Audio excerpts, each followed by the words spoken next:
High জাবিম, আসসালামু আলাইকুম। কেমন আছো তোমরা সবাই? আনফরচুনেটলি আমি বুঝছি না লাইভে যাচ্ছ কি যাচ্ছ না, বিকজ এইখানে নেট মানে লাইভে গিয়েছে কি যায় নাই, বিকজ নেটটা একটু আনস্টেবল দেখাচ্ছে।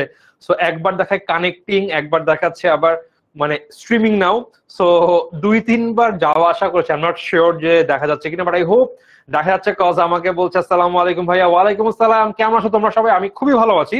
সো একটু আমি কমেন্টে দেখি কারা কারা জয়েন করছো। বাবারে বাবা, আজকে অনেকেই আছে।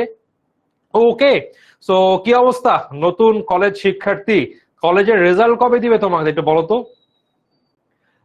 কে কোন কলেজ পাচ্ছ বা কি এটা কবে নাগাদ তোমরা জানতে পারবে একটু আমাকে বলো তো। দেখি। ওভারঅল তো সময় ঘনিয়ে আসলো। আমার মনে আছে আমাদের কলেজ শুরু হয়েছিল 2016 সালের জুলাইয়ের মোস্ট প্রবাবলি 13-14 তারিখের দিকে, যতদূর আমার মনে পড়ে। সো সিটি কলেজে আমাদের কালো প্যান্ট সাদা শার্ট, আমি সাধারণত হাফাতা শার্ট পরতাম। সবচেয়ে বড় সমস্যা, কলেজ যাব প্রথম প্রথম মাথায় ছিল না চুল, পুরো ন্যাড়া। ন্যাড়া রিজন হচ্ছিল আমাদের এসএসসি পরীক্ষা শেষ হওয়ার পরে জুনের 20 তারিখে আমি আমার পরিবেশ সমেত, ওই সময় রমজান মাস চলছিল। সো 20 রমজানের দিকে আমি পরিবার, আমি আমার মা বাবা ভাই ছোট বোন মিলায় সৌদি আরব গিয়েছিলাম উমরা পালন করার জন্য। তো সেখানে গিয়ে চুল কাটতে হয়, চুল কেটে আহ পুরা ছাঁটাই করেছিলাম, একদম ছোট ছোট চুল উঠেছিল, একদম দেখা যায় না। তো কলেজে যাচ্ছি ভাই, নারা একটা মানুষ, কি অবস্থা, তার উপরে শ্যামলা, দেখতে ভালো লাগছিল না। তো মনে আছে জুলাইয়ের 10 তারিখে ঢাকায় ব্যাক করি বাংলাদেশে। এন্ড এরপরে মোস্ট অফলি কয়েকদিনের মাথায় ক্লাস শুরু হয়, বা ক্লাস শুরু হয়েছিল যতদূর মনে পড়ে জুলাই 13 তারিখে, বাট ইভেনচুয়ালি করোনা, তারপরে বিভিন্ন সময় এক্সাম আগে পরে হওয়ার জন্য এখন এই কলেজ শুরুর টাইমলাইনটা একটু বেড়েছে বা কমেছে। আচ্ছা, একজন বলছে সাদিয়া জামান ভাইয়া সিটি কলেজে আমার ফার্স্ট চয়েস। আচ্ছা, একজন বলছে ভাইয়া 20 তারিখ দিবে, আজকে 10 তারিখ, so you still have 9 days, right? So college পাইলে ফার্স্ট চয়েস আসলে এরপর মনে হয় আবার সেকেন্ড চয়েসের অপশন থাকে, আর মনে অফগুলো আসবে, 2-3 রকম অপশন আসবে। বিকজ লাস্ট কয়েক বছরে কিভাবে কি চেঞ্জ হয়েছে একদম সরাসরি জানা নাই, কারণ বোন ইউনিভার্সিটিতে পড়ে বড় হয়ে গিয়েছে, ভাইও কলেজে এবার এইচএসসি পরীক্ষা দিল। সো গত 2-2.5 বছরের কাহিনী জানি না চেঞ্জ হয়েছে কিনা নতুন সিস্টেমে। সো ওকে ভাইয়া, ক্লাস শুরু করব। ওকে, ডান, আমরা আমাদের ক্লাসে যাব। সো আমি যদি বলি এইটা আমাদের বেসিক বিল্ডিং ক্লাস হচ্ছে, আমরা এই ক্লাসের পরে সামান্য পড়বো, অনেক বেশি পড়ার কিছু নেই ভাই, তোমরা রেস্ট পাচ্ছ, রেস্ট নাও। লাইফে এরকম এক জায়গা থেকে আর খুব কমই সময় পাবা যে একটা পরীক্ষা শেষ হচ্ছে আর কোনো কিছু নাই। কলেজে তো কোনো বন্ধ নাই, কারণ তোমরা কলেজ শেষ হলে তোমাদের ইউনিভার্সিটির আগে একটা যে গ্যাপ পাবা, পড়া লাগবে ইউনিভার্সিটিতে। ইউনিভার্সিটির সেমিস্টার ব্রেক থাকে বিভিন্ন জায়গায়, 1 মাস 1.5 মাস 3 সপ্তাহ, তখন একটা তোমরা গ্যাপ পাবে, এর বাদে গ্যাপ নাই। So enjoy your break. আমরা যে বেসিক বিল্ডিং ক্লাস এখানে করছি, আমাদের হচ্ছিল মূলত যতগুলা ইম্পর্টেন্ট টপিকস আছে সেইগুলা আমরা সামান্য দেখে নিচ্ছি, সো দ্যাট তোমরা তোমাদের কলেজের ক্লাস শুরু করলে কোন রকম বাধা না পাও। শুরুর দিকে দেখা যাবে কলেজ দু একটা ইম্পর্টেন্ট চ্যাপ্টার পড়াচ্ছে, যেন তোমরা দেখলে বুঝতে পারো আচ্ছা পড়ে ফেলছিলাম। সো আমরা আমাদের লাস্ট মান্থে 2টা ক্লাস নিয়েছিলাম অর্থের সময় মূল্য, একটা ছিল বেসিক বিল্ডিং, একটা ছিল অ্যাডভান্স বেসিক বিল্ডিং। প্রথম ক্লাসে দেখেছিলাম আমাদের এসএসসির কোন টপিক গুলা এইচএসসির সাথে রিলেটেড, আর পরবর্তী ক্লাসে দেখেছিলাম আমাদের এইচএসসি তে কি কি নতুন টপিক পড়া লাগবে। তো আমাদের আজকের বিষয় হচ্ছিল তোমাদের অধ্যায় 8, মূলধন বাজেটিং ও বিনিয়োগ সিদ্ধান্ত। তোমরা মূলধনী আয় ব্যয় প্রাক্কলন একটা চ্যাপ্টার পড়েছিলে, মনে আছে? ওই চ্যাপ্টারটাই আমাদের এইচএসসি তে আছে, এবং one of the most important chapters এর মধ্যে একটা। যদি একটু বলি, গত কয়েক বছর শর্ট সিলেবাসে 4-5টা চ্যাপ্টার ছিল ফাইন্যান্স ফার্স্ট পেপার থেকে। এর মধ্যে সবচাইতে ইম্পর্টেন্ট দুইটা ছিল অর্থের সময় মূল্য এবং ক্যাপিটাল বাজেটিং। এবং যখন তোমাদের ফুল সিলেবাসে পরীক্ষা হয়েছে অনেক আগে, 2019 সাল মোস্টলি লাস্ট পরীক্ষা দিয়েছিল, আমি 18 সালে ফুল সিলেবাসে পরীক্ষা দিয়েছি। সো তখন আমাদের মোট 9টা চ্যাপ্টার ছিল, এখন 9টাই আছে। সো 9টা থেকে মোট 11টা প্রশ্ন হতো, এবং অনেক সময় সো যদি আমি 9টা অধ্যায় থেকে 11টা প্রশ্ন হবে, সো এভারেজে ভাই সবাই একটা করে চ্যাপ্টার পাবে, সব অধ্যায়ের অ্যালোকেশন একটা করে, এবং দুই একটা চ্যাপ্টার থেকে 2টা বা 3টা প্রশ্ন হবে। সো ভাই এই চ্যাপ্টারটায় মোরললেস প্রতি বছর দুইটা বা প্রতি বোর্ডে 2টা বা 3টা প্রশ্ন হতো। সো আই হোপ বুঝতে পারছো, যখন ফুল সিলেবাস তখনও এই চ্যাপ্টার ভাই পুরো দাপিয়ে বেরিয়েছে। সো কতটা important for our HSC. So আমরা আজকে এই টপিক বা এই চ্যাপ্টার থেকে দেখবো আমরা যে এসএসসি তে পড়েছিলাম সেইখান থেকে আমাদের কোন কোন বিষয় related. And the most interesting fact is HSC তে এসএসসি লেভেলে আমরা দুইটা টপিক পড়েছি চ্যাপ্টার থেকে। কি কি? আমরা পড়েছি এআরআর এবং পিবিপি। মনে আছে? বলো তো এই দুইটার ফুল ফর্ম কি? এআরআর বা পিবিপির ফুল ফর্ম কি? একটু কমেন্টে দেখতে চাই। এইটা কি সায়েন্সের? না ভাইয়া, এইটা সায়েন্সের না, এটা ফাইন্যান্স, ব্যাংকিং ও বীমা প্রথম পত্র, যেটা আমাদের মতো কম লেখাপড়া যারা করে বিজনেস স্টাডিজ স্টুডেন্ট তাদের জন্য। সায়েন্সের মতো না এই সাবজেক্টটা, বাট হ্যাঁ যদি বিষয়টা পড়ো মানে পরীক্ষা আসবে না, বাট তোমার লাইফে কাজে দিবে। যারা টাইম ভ্যালু অফ মানি পারে ওদের কাছে যাবা যে ভাই আমি একটা লোন নিব, কত টাকা ইন্টারেস্ট আসতে পারবে, কিস্তির পরিমাণ দেখবা, তোমার বন্ধু বাইর করে দিবে, বা তোমার বাবা দেখবা ডিপিএস, বা তোমার মা বা তোমার গার্জিয়ান কেউ ডিপিএস করে, সো এত টাকা করে কিস্তি, এত পার্সেন্ট ইন্টারেস্ট, তুমি বাইর করে ফেলতে পারবা যে ভাই 10 বছর পরে প্রতি মাসে ইন্টারেস্ট দেওয়ার পরে আমাদের কি পরিমাণ কিস্তি আসে, আসল টাকা পাওয়া সব করতে পারবা কিন্তু। ওকে, সো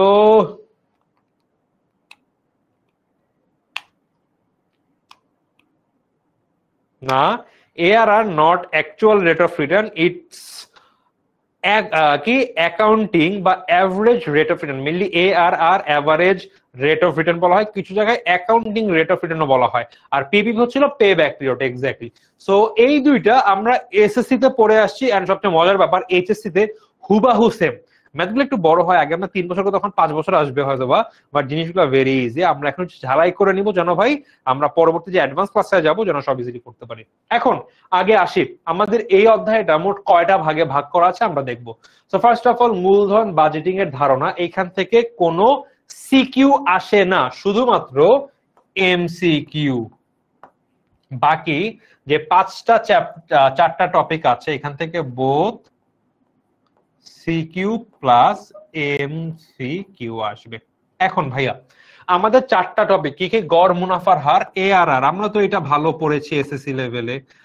মূলধন ফেরত সময় পদ্ধতি বা পেব্যাক পিরিয়ড পদ্ধতি পিবিপি, আমাদের নিট বর্তমান মূল্য পদ্ধতি এনপিভি। বাই দা ওয়ে, যারা তোমরা already time value of money চ্যাপ্টারটা পড়ছো আমাদের সাথে, সে অলরেডি এই ফর্মুলা পারো। এই ফর্মুলা আমাদের প্রেজেন্ট ভ্যালু অ্যানুইটি, আমরা একটা ম্যাথ করেছিলাম যে ভাই আমি বর্তমানে ঋণ নিব, কিস্তির টাকা দিব, বা আমি হচ্ছিল প্রতি মাসে এত টাকা করে কিস্তি দিলে বর্তমানে কত টাকা লোন পাবো, বা যদি আমার এখন লোন এত টাকা ব্যাংকের ইন্টারেস্ট এত হয়, আমার কিস্তির পরিমাণ কি দেওয়া লাগে মনে আছে? প্রেজেন্ট ভ্যালু অ্যানুইটি একটা ফর্মুলা পড়েছিলাম, এই প্রেজেন্ট ভ্যালু অ্যানুইটির ফর্মুলা দিয়ে আমাদের এনপিভি ডান। আর এখানে আমাদের আইআরআর, এইটা একটু বড় একটা টপিক, হয়তো বা আমরা অ্যাডভান্স বেসিক বিল্ডিং এও এটার সামান্য গ্লিমস দেখবো। আচ্ছা, সো আমাদের এই 6টা চ্যাপ্টারের মধ্যে ভাই ইম্পর্টেন্ট কি? আমি ইম্পর্টেন্ট দেই। সো এইটা আমার হচ্ছিল 4 স্টার, এই টপিকটা 5 স্টার,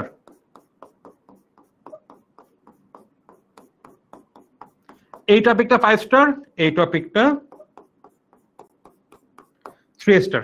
ভাইয়া বুঝলেনটা কিভাবে? এইটা 3 স্টার, এটা 4 স্টার, এটা হচ্ছিল দুইটা 5 স্টার। ওকে, সো গত 1 বছর বা 2 বছর আমি মাঝে বোর্ড দেখছিলাম, অ্যারাউন্ড 19টা সৃজনশীল পেয়েছি লাস্ট ইয়ার, সব বোর্ড মিলায় মোস্ট মানে 19টা সৃজনশীল প্রশ্ন আসে এই চ্যাপ্টার থেকে।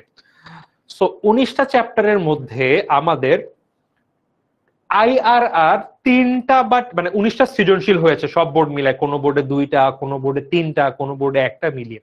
এর মধ্যে আইআরআর আমি এক্সাক্ট নাম্বারটা মনে নাই ভাই, আমি আরো অনেক দিন আগে দেখেছিলাম, মানে প্রায় সপ্তাহখানিক আগে এইচএসসি শুরুর দিকে, তো তখন আমি রিকল করেছিলাম ব্যাপারটা। সো আইআরআর আমাদের সব মিলায় 3বার বা 4বার এসেছে। 19টা সৃজনশীল, ধরে না 20টা সৃজনশীলে গ নাম্বার একটা প্রশ্ন, ঘ নাম্বার একটা প্রশ্ন, তো সব মিলে আমাদের অ্যাভারেজ আমি 40টা প্রশ্নের কথা বলছি গ এবং ঘ মিলিয়ে। 40টার মধ্যে 3 থেকে 4টা এসেছে আইআরআর বা ইন্টারনাল রেট অফ রিটার্ন থেকে। সো আসার প্রবাবিলিটি একটু কম, 40-এর মধ্যে 4 মানে অ্যারাউন্ড 10%। নিট বর্তমান মূল্য পদ্ধতি এবং মূলধন ফেরত সময় পদ্ধতি, এই দুইটা থেকে অ্যারাউন্ড আমাদের 12-13টা, এখান থেকে প্রায় 16-17 বার প্রশ্ন হয়েছে। ওভারঅল প্রত্যেকটা সৃজনশীলে কম বেশি এই চান্দু আছে এনপিভি, এবং প্রায় 13-14টাতে আছে হচ্ছিল আমাদের এই মূলধন ফেরত সময় পদ্ধতি, আর বাকি থাকে কয়টা 10টা-12টার মতো, সেইটা এআরআর থেকে এসেছে। সো সবচাইতে ইম্পর্টেন্ট হচ্ছিল মূলধন ফেরত সময় পদ্ধতি আর এনপিভি, আমাদের নিট বর্তমান মূল্য পদ্ধতি, পেব্যাক পিরিয়ড, এনপিভি। আর বাকি একদম অত ইম্পর্টেন্ট না, বাট মোটামুটি ওদের সাথেই আছে আমাদের গড় মুনাফার হার পদ্ধতি, এবং লাস্টলি আমাদের একটু কম ইম্পর্টেন্ট বাট আছে হচ্ছিল অভ্যন্তরীণ মুনাফার হার পদ্ধতি। তবে আমাদের শেখা লাগবে 4টায়। কারণ ভাই কেন শেখা লাগবে, কজ ভাই এই দাদা থেকে যেই পরিমাণ এমসিকিউ আসে সেটা আবার অন্য কারো কাছ থেকে খুব একটা আসে না। So the most important MCQ topic হচ্ছিল এখানে এটা, আর এই বাকিগুলো সিকিউর জন্য। ওকে, সো সিকিউর জন্য সব পড়তে হবে আমার, এমসিকিউর জন্য এই টপিকটা খালি আসবে, বাকি সব জায়গা থেকে এমসিকিউ আসবে। চলো আমরা এখন একটা একটা করে শুরু করি। সো প্রথমে আমরা দেখবো মূলধন বাজিকের ধারণা। ভাই পদ্ধতি বুঝলাম, মূলধন বাজিকের ধারণা কি? আমরা এখানে অনেকেই তো আছে সায়েন্স থেকে, জিনিসটা কি ভাই? টপিকের নাম বলতেছেন অনেক কিছু, কিছুই তো বুঝতে পারতেছি না, খুব স্বাভাবিক, এখন তোমরা বুঝবা। সো মূলধন বাজেটিং এবং বিনিয়োগ সিদ্ধান্ত ব্যাপারটা কি, চলো গল্পের মাধ্যমে বুঝি। তুমি তোমার বাবার একটা বড় ব্যবসা আছে, বা তোমার পারিবারিক একটা ব্যবসা আছে, তুমি লেখাপড়া শেষ করলা, গ্রাজুয়েশন করলা, ব্যবসা করতে বসলা, বড় গ্রুপ অফ ইন্ডাস্ট্রিজ এর ফ্যামিলি ছিল তুমি। এখন তুমি কি ভাই নিজের পরিবারের ব্যবসা থাকলে ওইখানেই বসেছো, ওইখানে জয়েন করেছো। তো সময় যাচ্ছে, নতুন নতুন ব্যবসা আসছে, এখন আমরা এটা করবো সেটা করবো, যেরকম আকিজ কোম্পানি, সরি আকিজিয়াস। সো আকিজ বিড়ি যেটা আছে, বিড়ি তো না, আকিজের কিন্তু সিগারেটস ওরা বিক্রি করতো। সো কয়দিন আগে ওরা ওভারঅল ওদের সিগারেটস এর যে সাইডটা সেটা বিক্রি করে দেয় জাপান টোবাকো ইন্ডাস্ট্রি, জেটিআই এর কাছে। সো আকিজের বিড়িটা মোস্ট অফলি আকিজের কাছে আছে, বাট ওদের যে সিগারেটের পোর্শনটা ওইটা ওরা জাপান টোবাকো ইন্ডাস্ট্রির কাছে ওরা বিক্রি করে, জেটিআই। সো এখন জেটিআই তো কিনে নিল, বাকি থাকে আকিজের কাছ থেকে। সো আকিজকে একটা বড় অ্যামাউন্ট টাকা পায়, ওরা এই টাকাটা কয়েকটা সেক্টরে ইনভেস্ট করে। আমি শিওর না কি কি করেছে, মোস্ট প্রবাবলি আকিজের আইটি সেক্টর খুলেছিল, আকিজ সিরামিক্স কি এই টাকা দিয়ে করেছে কি জানি না, বাট এরা এরকম বড় বড় 3টা থেকে 4টা বড় ব্যবসা খুলেছে। সো বড় ব্যবসা মানে ওরা প্রায় কত কয়েক হাজার কোটি টাকায় বিক্রি করেছে, সেটা দিয়ে ওরা বিভিন্ন সেক্টর খুলেছে। এখন ভাই আমি সেক্টর খুলতে যাচ্ছি, তুমি তোমার ফ্যামিলিতে, আমি তুমি মিলে খুলবো। মনে করো আমি তুমি একই ফ্যামিলির, আমরা মিলে এখন আমরা কাজিন লেভেল যারা আছি বা ভাই ব্রাদার লেভেলে কম বেশি, আমরা এখন মোটামুটি লিডিং পর্যায়ে যাচ্ছি। এবার চিন্তা করলাম ভাই ব্যবসাকে ডাইভার্স করা উচিত। আমাদের সিমেন্টের কোম্পানি, ওকে সিমেন্ট বিক্রি করি, সাথে আরো মনে করো কি বলবো ফার্মাসিউটিক্যালস আছে, কিছু হতে পারে এরকম, আর অনেক কিছু, ক্লদিং আছে, গার্মেন্টস, সব মিলে গেলে বড়। এবার চিন্তা করলাম আমরা তো এগুলো ভাই অনেক হাই এন্ডেড বিক্রি করি, যা আমাদের এখানে ওষুধপত্র কেমিক্যালের হয়, এটা লোয়ার লেভেলের সাথে, বাট ওষুধপত্র রোগ বালাই হলে আমরা সিমেন্ট তো বাড়ি ঠাড়ি হলে করি, আমরা একদম মানুষের বা বাচ্চাদের কাছে পৌঁছাতে চাই অন্যভাবে। আমাদের একটা কাজ করতে হবে, আমরা এখন জুসের ফ্যাক্টরি নিয়ে আসবো, আমরা জুস বিক্রি করবো। দেখলাম দেশে খাবারের ইন্ডাস্ট্রি অনেক ভালো চলছে, যেরকম প্রাণ কিন্তু রেস্টুরেন্ট নিয়ে এসেছে কয়েকদিন আগে, আই থিঙ্ক তোমরা দেখেছো গত বছরই বা এই বছরই মোস্ট প্রবাবলি এই মাসখানেক আগে।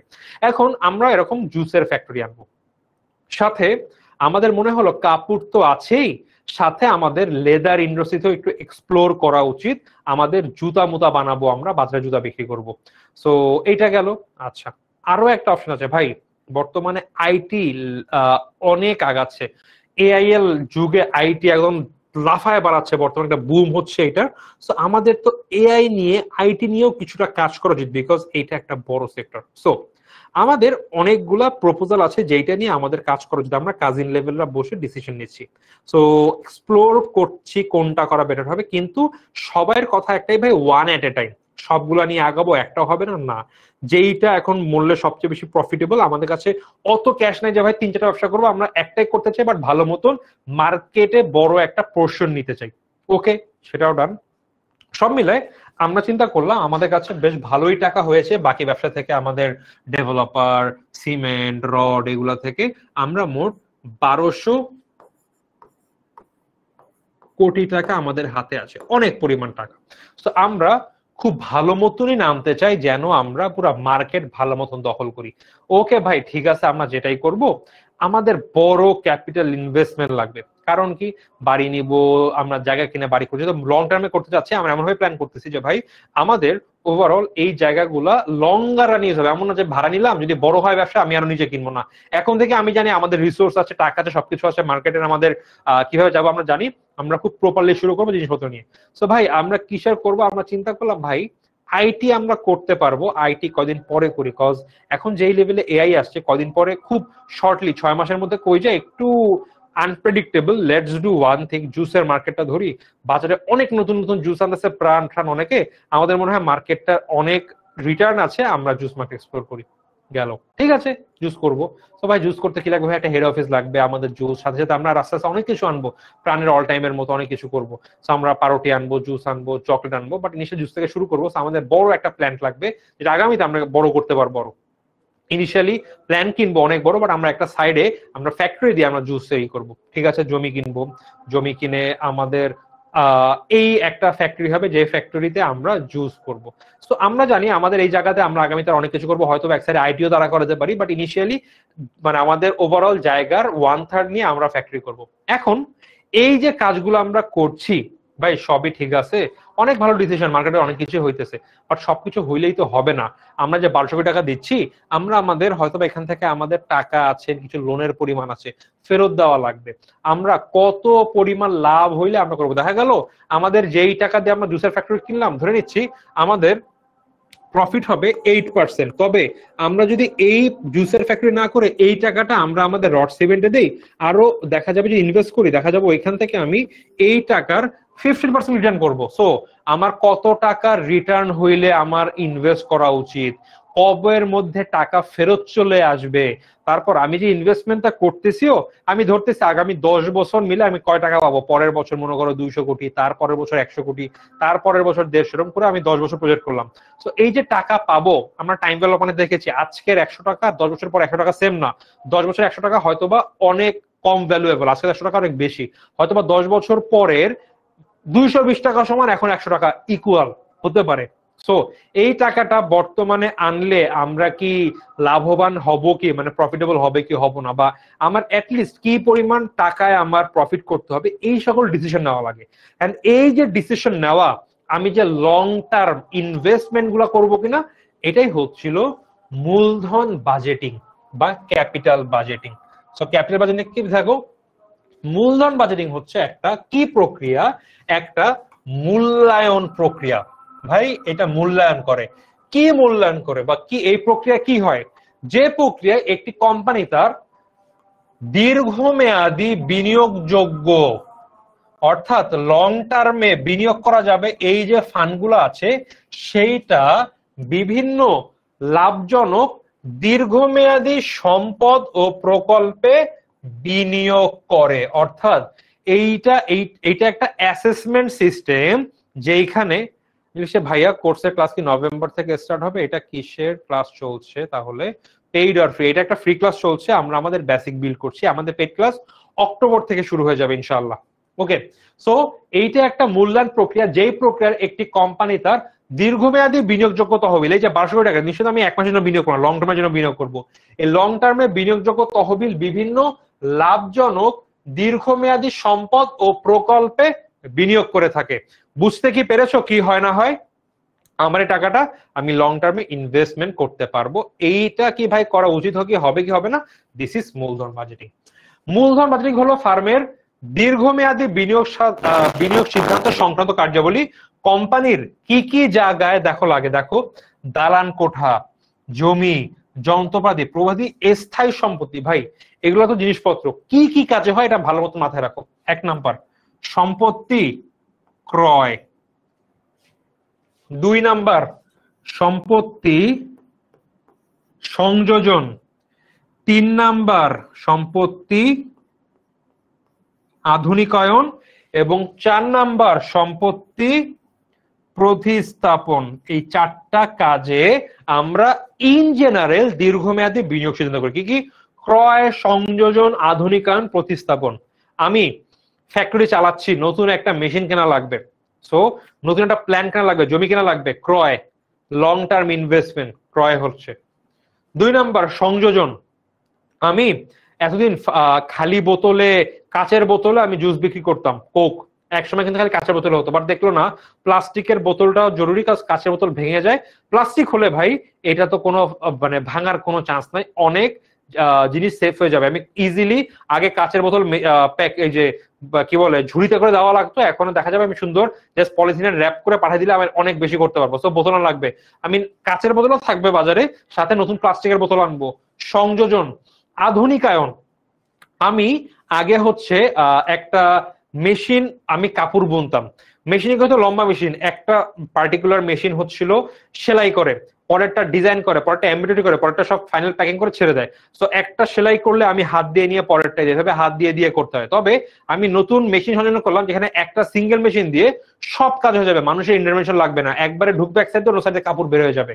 সো আধুনিকায়ন, নতুন সিস্টেম আনলাম। প্রতিস্থাপন, ভাই একটা মেশিন ভালো চলতেছে বাট একটা পার্টস নষ্ট হয়ে গেল, একটা বড় মনে করো 50 কোটি টাকার একটা পার্টসের দামও কয়েক কোটি টাকা, সেই পার্টসটা আমি চেঞ্জ করবো, লং টার্ম ইনভেস্টমেন্ট।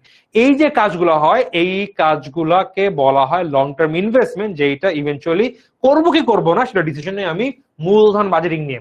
ওকে, সো টানা 10 মিনিট পুরো বক বক করলাম, বলো তো তোমরা, 10 মিনিট না 20 মিনিট হয়ে গেল।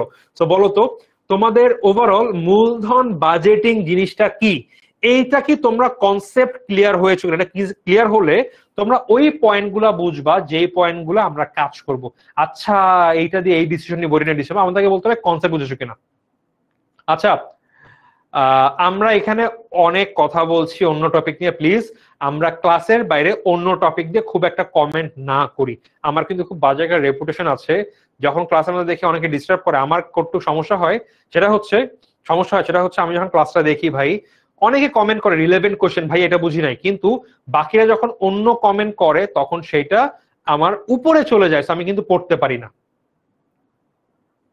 আচ্ছা ডান, একদম বলছে ভাইয়া বুঝি নাই, ওকে এটা শর্টলি বুঝি আমাদের, তোমরা কি ক্লাস, আচ্ছা বুঝো না, ওকে ডান। সো ভাই যেটা হয়েছে আবারও শর্টলি বলি, আমি দীর্ঘমেয়াদী বিনিয়োগ করব লং টার্মের জন্য অনেক টাকা। সো এই টাকাটা আমার বিনিয়োগ করা উচিত হবে কি হবে না, করবো কি করবো না, করলে লাভ হবে কি লস হবে, এই বিষয়গুলো যে আমরা ডিসিশন নেই না, এই ডিসিশন প্রক্রিয়াকে বলা হয় মূলধন বাজেটিং ধারণা। ওকে, সো কাইন্ডলি ক্লাসে তোমরা আননেসেসারি কথাগুলো অ্যাকচুয়ালি না বলো, খুব ডিস্টার্ব হয়, অনেকে কমেন্ট করছে আমি পড়তে পারছি না, আমার সময় অনেক কমেন্ট হচ্ছে মনে হয় কিছু প্রশ্ন করছে, আমি তাকাই দেখি না ক্লাসের বাইরে টপিকে কথা হচ্ছে। তো প্লিজ এই কথা বুঝো না। ভাইয়া উপরের 2 প্যারা বুঝালে ভাইয়া আমরা লং টার্ম ইনভেস্ট, আমি প্রথমে অনেক গল্প বলেছি, আবার তো গল্প রিপিট করলে আরো 20 মিনিট লেগে যাবে।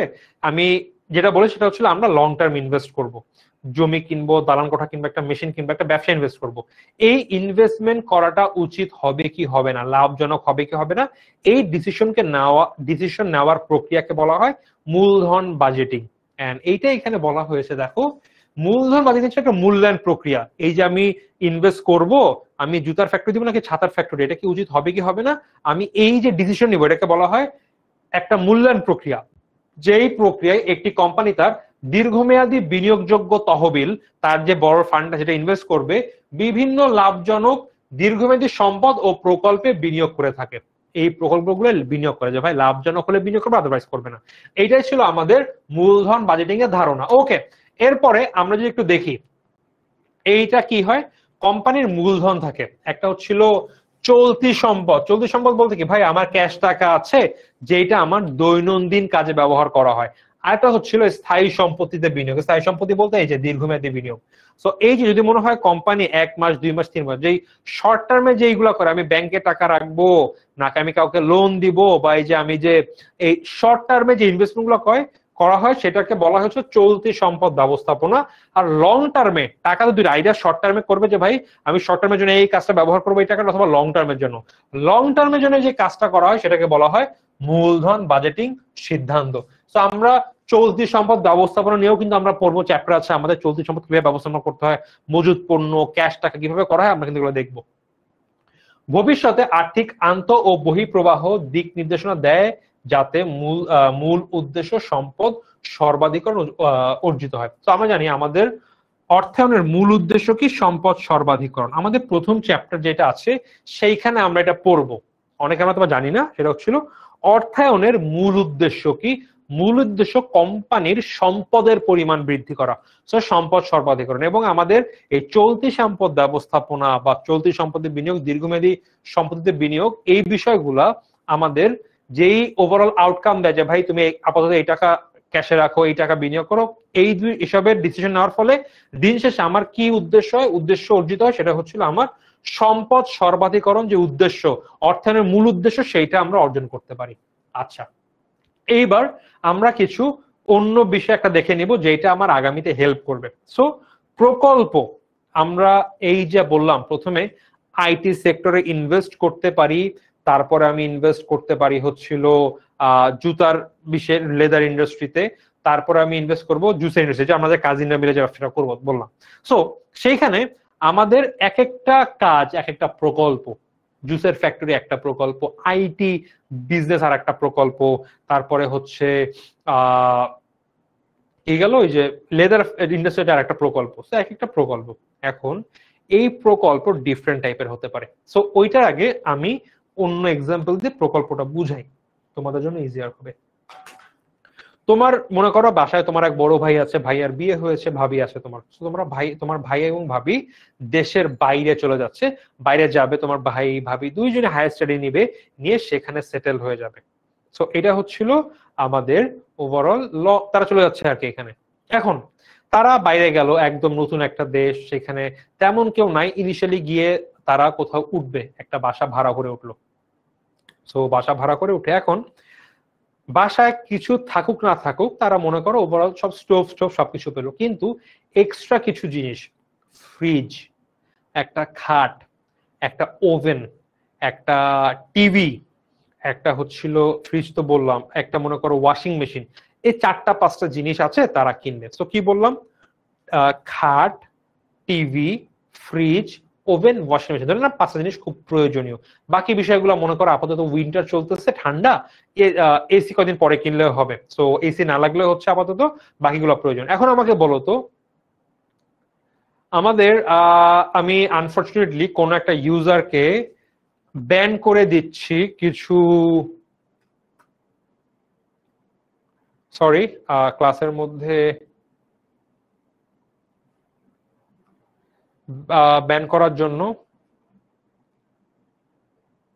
কজ একটু বেশি উল্টাপাল্টা কথা বলছিল, so I band someone, sorry, ক্লাসের মধ্যে অন্য কথা বলো না। ওকে, এখন এই যে তোমার ভাই এবং ভাবি গেল, কিনলো জিনিসপত্র, সো বা কিনবে, এখন বলো তো বিষয়টা কি এরকম, দেখা যায় টাকা আছে অ্যাভেলেবেল, অসুবিধা না, বিষয়টা কি এরকম যে আমি ফ্রিজ কিনলে টিভি কিনবো না, টিভি কিনলে খাট কিনবো না, বা খাট কিনলে ওয়াশিং মেশিন কিনবো না, বা ওয়াশিং মেশিন কিনলে ওভেন কিনবো না, বিষয়টা কি এরকম, নাকি একটা কিনলে অন্যটা কিনবো না এমন কোনো ব্যাপার নাই, সবগুলাই কিনতে হবে? বলো তো একটু, যে আমি ফ্রিজ কিনেছি বলে আমি আমি হচ্ছিল ওয়াশিং মেশিন কিনবো না, ব্যাপারটা কি এরকম, নাকি আহ সবকিছু কেনা লাগবে? একটু বলো তো।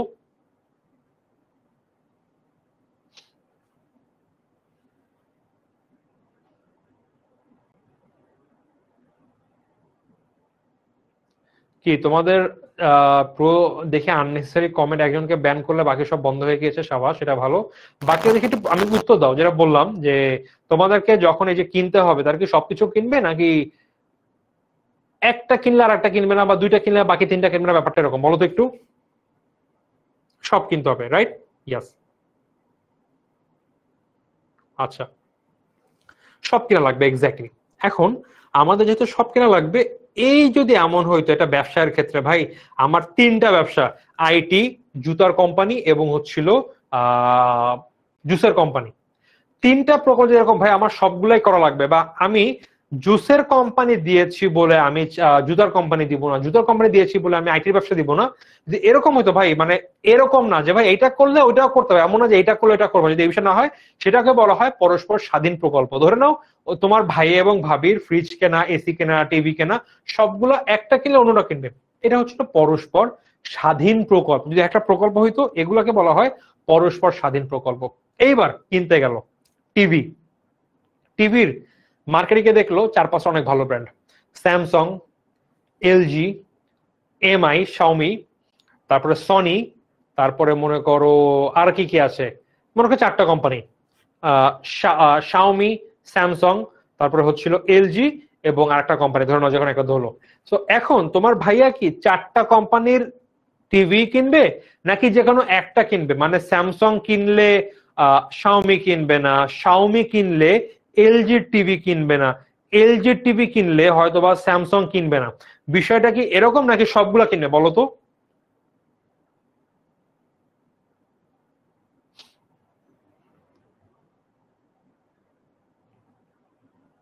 একটু সমস্যা হচ্ছে যখন আমি কথা বলছি তারপর থেকে তোমাদের ফিডে গিয়ে কমেন্ট করলে আবার দেখা যায় একটু ডিলেতে আসছে আর কি। সো এর জন্য আমি হয়ে যাচ্ছি আর কি, মানে আমি যখন বলছি দেখা যাচ্ছে তোমাদের প্রশ্নের উত্তর প্রায় 30 সেকেন্ড পরে উঠতেছে আর কি। একটা কিনবে এক্স্যাক্টলি। সো তার একটা টিভি কিনলে বাকি টিভি গুলো কিন্তু বাদ, সে যে কোনো একটা কোম্পানি টিভি কিনবে। সো একটা কিনলে বাকিটা বাদ, বা দুইটা কিনলে ওই দুইটা বাদ। যদি এরকম ব্যাপার থাকে যে ভাই একটা কিছু কেনার সাথে অন্য বিষয়গুলা কেনা না কেনার সিদ্ধান্ত জড়িত, এগুলাকে বলা হয় পরস্পর বর্জনশীল প্রকল্প। ভাই আমার কাছে টাকা আছে, টাকা দিয়ে আমি তিনটা ব্যবসা নামাইতে পারবো না। আইদার আমার জুসের ব্যবসা নামতে হবে আইটি এবং জুতাবাদ, অথবা আমি আইটিতে ইনভেস্ট করব জুস এবং জুতাবাদ, অথবা আমি জুতার ব্যবসা করব আইটি এবং জুসের কোম্পানি বা ব্যবসার কথা আপাতত বাদ। যদি ব্যাপারটা এরকম হয় তাহলে এইটাকে বলা হয় পরস্পর বর্জনশীল প্রকল্প। সো আমি এক্সাম্পল দিয়ে বোঝালাম তোমাদের ভাই এবং ভাবির ফ্রিজ, এসি, টিভি কথা। এখন দেখো প্রকল্প কি? প্রকল্প হচ্ছিল কোনো ব্যক্তি বা প্রতিষ্ঠান কর্তৃক একটি সুনির্দিষ্ট সময়ের মধ্যে সুনির্দিষ্ট পরিমাণ অর্থ ও লোকবল নিয়োগের মাধ্যমে একটি বিশেষ অর্থনৈতিক উদ্দেশ্য অর্জনের বিশদ পরিকল্পনাকে প্রকল্প বলে। কি সুনির্দিষ্ট সময়, আগামী 20 বছর আমি আইটির ব্যবসা করব। সো এইখানে আমি কিছু অর্থ এবং মানুষ লাগাবো, লাগায় কি করব, আগামী 20 বছরে আমি মোট 1200 কোটি টাকা ইনভেস্ট করব, বাট আমি এখান থেকে মোট 2500 কোটি টাকা লাভ করার প্ল্যান করছি। তো এই যে একটা প্ল্যান, এটাকে বলা হয় প্রকল্প। আচ্ছা, এখন এই প্রকল্প দুই রকম, স্বাধীন, পরস্পর বর্জনশীল। তো স্বাধীন প্রকল্প কি, দেখো একটি প্রকল্প গ্রহণ বা বর্জন করার সাথে যদি অন্য আরেকটি প্রকল্প গ্রহণ বা বর্জন সরাসরি সম্পর্কযুক্ত না থাকে, মানে ভাই ফ্রিজ কিনলে টিভি কেনা যাবে না, বা টিভি কিনলে ওয়াশিং মেশিন কেনা যাবে, এরকম কোনো ডিসিশন নাই ভাই। টিভি কিনলে টিভির জায়গায়, ওয়াশিং মেশিনের জায়গায়, যদি আমি ভালো ওয়াশিং মেশিন পাই কিনে ফেলবো।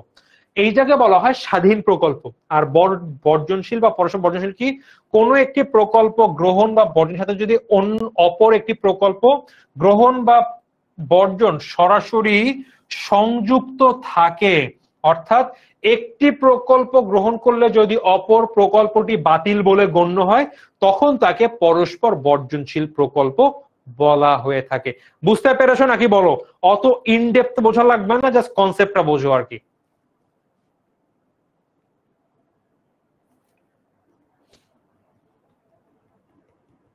বলো বুঝতে পেরেছো কিনা?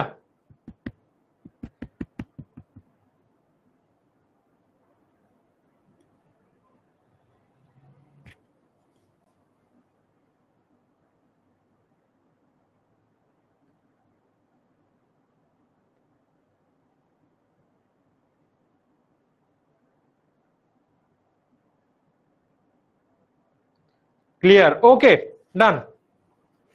এখন আমরা মূলধন বাজেটিং প্রক্রিয়ার ধাপসমূহ দেখবো। ভাই ধাপগুলা কি কি? 1 নাম্বার ধাপ, 2 নাম্বার ধাপ, 3 নাম্বার ধাপ, 4 নাম্বার ধাপ, 5 নাম্বার ধাপ। আমাদের 5টা ধাপ। সো আমাদের ভাইয়া ফাইন্যান্স সেকেন্ড ভাগে শুধু থিওরি, এক্স্যাক্টলি শুধু এখানে ব্যাংকিং এবং ইন্স্যুরেন্সের থিওরি। আচ্ছা, সো ধাপ 5টা। ভাই ধাপে কি কি হয়? প্রথমে প্রকল্প প্রণয়ন। আমি 3টা প্রকল্প দিলাম। কি কি? ওই যে আমরা কাজিনরা মিলে জুসের, লেদার বা জুতার ইন্ডাস্ট্রি ফ্যাক্টরি, এবং হচ্ছে আরেকটা জিনিস কি বললাম, আইটির বিজনেস। 3টা। সো আমি 3টা প্রকল্প দিলাম যে ভাই আমি কোন কোন কাজ করব বা ইনভেস্ট করতে চাই। এরপরে আমি প্রকল্প মূল্যায়ন করব। এইখানেই মেনলি আমাদের ARR, PBP, NPV, IRR এইগুলা নিয়ে আমরা ডিসিশন নেই যে কোন কোন প্রকল্প লাভজনক, কোন প্রকল্প থেকে কি পরিমাণ মুনাফা আসবে, কত হারে মুনাফা আসবে বের করি। বের করলাম, বের করে দেখলাম সবচেয়ে ইনভেস্টমেন্ট লাভবান হবে হচ্ছিল ধরে নাও আইটি বিজনেসে নামা, এখন অনেক বেশি লাভ হবে, খুব তাড়াতাড়ি টাকা ফেরত আসবে এবং আগামীতে এখান থেকে আমি বেশি লাভ করতে পারবো। সো আমি প্রকল্প বাছাই করলাম, আমি আইটি ব্যবসাটাকে আমি বিনিয়োগ করব। সো ডিসিশন হয়ে গেছে, এইবার সেটা আমি বাস্তবায়ন করব। ঠিক আছে, এবার আমি টাকা দিয়ে এইটা বাস্তবায়ন করি যে ভাই আইটি ব্যবসা নামলাম, আইটি ব্যবসা নামাইলাম। তো ব্যবসা করলাম, আমরা 5 বছরের প্ল্যান করলাম যে প্রথম বছর এত টাকা, দ্বিতীয় বছর এত টাকা, তৃতীয় বছর এত টাকা, এরকম করে করে হয়তো আমরা ব্যবসা করবো 5 বছর। তো 1 বা 2 বছর পর আমরা এইবার প্রকল্প পুনর্মূল্যায়ন এবং পুনর্বাস্তবায়ন। সো এইবার আমরা দেখবো যে ভাই আমরা যে ডিসিশন নিয়েছিলাম আগামী গত 2 বছর আগে, যে আমাদের এখানে ইনভেস্ট করলে আমাদের এই পরিমাণ লাভ হবে, টাকা এতদিনে ফেরত আসবে, আমাদের মুনাফার হার এত হবে, এইটা কি ডিসিশন কি ঠিক মতন হয়েছে কিনা। আমরা দেখলাম যে আমাদের প্রতি বছর অ্যারাউন্ড 20% করে আমাদের মুনাফা থাকবে। সো দেখলাম 2 বছর পরে গিয়ে আমাদের মোট 19% মুনাফা আছে বা 19.5%। বললাম না ঠিক আছে, আমরা 20% ধরছিলাম, একটু কম বেশি হয়েছে। সো আমরা এখানে এসে পুনর্মূল্যায়ন করবো যে ভাই ঠিকঠাক আছে কিনা। আর এখানে এসে দেখলাম আমাদের 2 বছরে মোট টোটাল 20% লাভ হওয়ার কথা ছিল, উল্টা লস হয়েছে ছিল -15%। সো ভাই ডিসিশন তো ভুল ছিল, বাদ দাও, নতুন ব্যবসা নামাও। সো আমরা এই ধাপে এসে এই ডিসিশন নেই। সো আমরা এই চ্যাপ্টারটা মূলত প্রকল্প মূল্যায়ন, যে ভাই আমার লাভের হার কত, কত টাকা লাভ হবে, কয়দিনের মধ্যে টাকা ফেরত আসবে, আমরা এই ব্যাপারটা নিয়েই কাজ করব মূলত। বাট মূলধন বাজেটিং প্রক্রিয়ার মেইন ধাপে এগুলা, বাট সবচেয়ে বেশি কাজ হয় 2 নম্বরে, আমরা এই চ্যাপ্টারে 2 নম্বর নিয়েই করব। স্যার এই ক্লাসগুলো ইউটিউবে হয় না? না ভাইয়া, ইউটিউবে হয় না, এগুলো আমাদের অ্যাপেই হচ্ছে, আমাদের বেসিক বিল্ডিং ক্লাস। যদিও পরবর্তী রেকর্ডেড পেয়ে যাবা, তবে আমাদের পেইড বেসে ক্লাস আবার কোথাও পাওয়া যাবে না। ওটা করতে হলে আমাদের অ্যাপে এনরোল করে শুধুমাত্র অ্যাপেই করতে হবে, অ্যাপে রেকর্ডিং থাকবে, কোনো এখানে অ্যাক্সেস থাকবে না। এগুলো তো আমাদের বুক করে ফ্রি অ্যাক্সেস পাচ্ছি। পেইড ক্লাসে শুরু হবে আগামী 1.5 মাস পর থেকে, অক্টোবর থেকে, কোথাও অ্যাক্সেস পাবা না সেগুলো। গেল। সো ধাপ 5টা এখানে ব্যাখ্যা করা আছে। এইবার চলো তো আমরা কয়েকটা এমসিকিউ দেখে নেই। এতক্ষণ যে পড়লাম আমরা, এর উপর ভিত্তি করে কিছু এমসিকিউ দেখি। দেখো তো, দীর্ঘমেয়াদী ভিত্তিতে লাভজনক প্রকল্পে বিনিয়োগ সিদ্ধান্তকে কি বলা হয় বলো তো? উত্তর কি হবে একের? আমরা কতগুলো এমসিকিউ পড়ি, আমাদের অত বেশি পড়ার চাপ নাই ভাই, আমরা কনসেপ্ট ক্লিয়ার করে যেন আমরা ইজিলি বুঝতে পারি। বলো, এই প্রশ্নটা কুমিল্লা বোর্ড 2022 সালে আসলে, অনেকগুলো দেখবা। সরি, উত্তর দেখাই দিলাম, সেট। স্টিল বলো কি হবে? আমরা কতগুলা, ভাই এটা কি সেকেন্ড পেপার নাকি ফার্স্ট পেপার? ভাই এটা ফার্স্ট পেপার। স্যার ম্যাথ করাবেন? যদি ম্যাথে আমি যেতে পারি ম্যাথ করাবো, প্ল্যান আছে আজকে এআরআর এবং পিপিপি নিয়ে আইডিয়া দেওয়া। সে একের উত্তর সি আমি দেখিয়ে দিয়েছি, মূলধন বাজেটিং। পরের প্রশ্ন দেখি, যশোর বোর্ড 2021 সালের প্রশ্ন, কোন প্রকল্পে গ্রহণ করা হলে অন্য প্রকল্পগুলো বাতিল করতে হবে, তখন ওই প্রকল্পকে কি বলা হবে? বলো, 2 এর উত্তর কি হবে বলো তো? কোন প্রকল্প গ্রহণ করা হলে অন্য প্রকল্পগুলো অবশ্যই বাতিল করতে হবে, তখন ওই প্রকল্পকে আমরা কি বলবো? মাত্রই দেখেছি, 2 এর উত্তর কি হবে?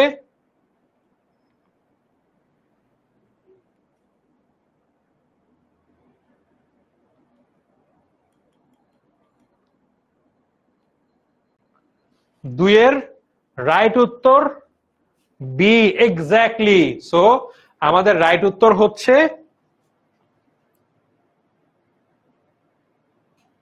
বি। ভাইয়া পেরে ক্লাস কি অ্যাপ থেকে হবে? জি ভাইয়া, পেরে ক্লাস অ্যাপ থেকে আসবে।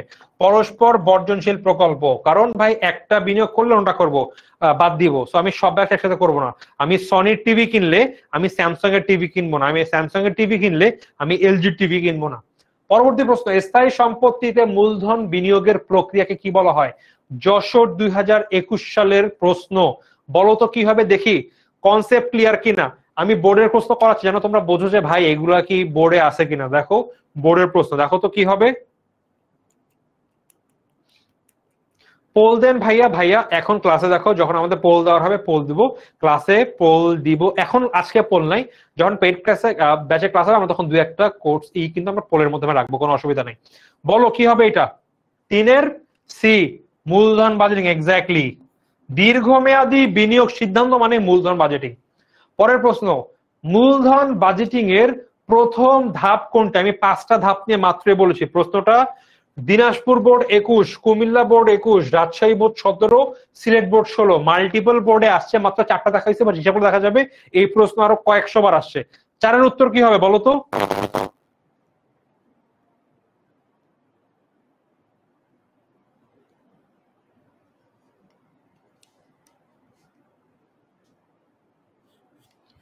চারের উত্তর কি হবে?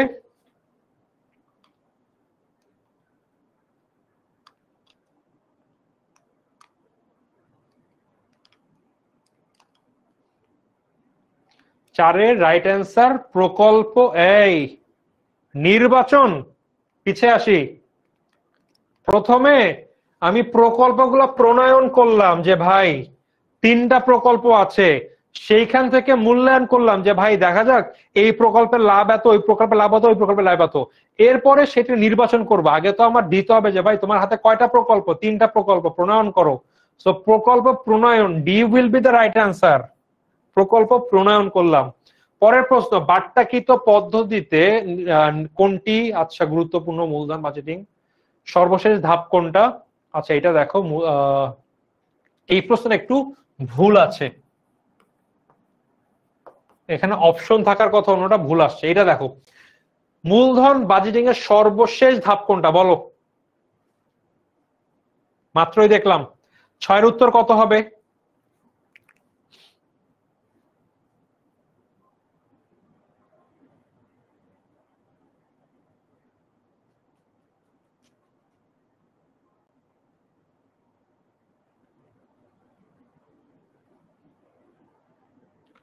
ছয়ের এ এক্স্যাক্টলি, কে বললো? S M Shahed. প্রকল্প পুনর্মূল্যায়ন, এক্স্যাক্টলি লাস্ট ধাপ প্রকল্প পুনর্মূল্যায়ন। পরের প্রশ্ন, নিচের কোন কার্য মূলধন বাজেটিং নয়? আমরা পরীক্ষায় একটাই করি, মাঝে মধ্যে প্রশ্ন শেষ পর্যন্ত না পড়ে একটু দেখে চলে আসে আচ্ছা এটা কি চাইছে, না লেখা থাকে একটা নেগেটিভ। বলো কোনটা মূলধন বাজেটিং অ্যাপ্লাই করা যাবে না, বলো তো? বলো, ঢাকা বোর্ড 19-এর প্রশ্ন। দেখি তো 7 কে কে পারে, এইটা একটু মজার আছে।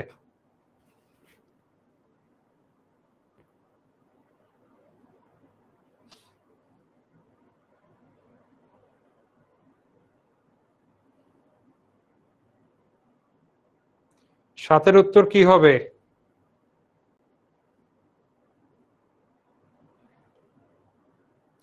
আচ্ছা অনেকে মিক্সড উত্তর দিচ্ছে, দেখো তো এক্স্যাক্টলি সাতের রাইট অ্যান্সার এ। দেখো, সম্পত্তি পুনঃস্থাপন, সম্পত্তি আধুনিকায়ন, ব্যবসায় সম্প্রসারণ, এইটা সব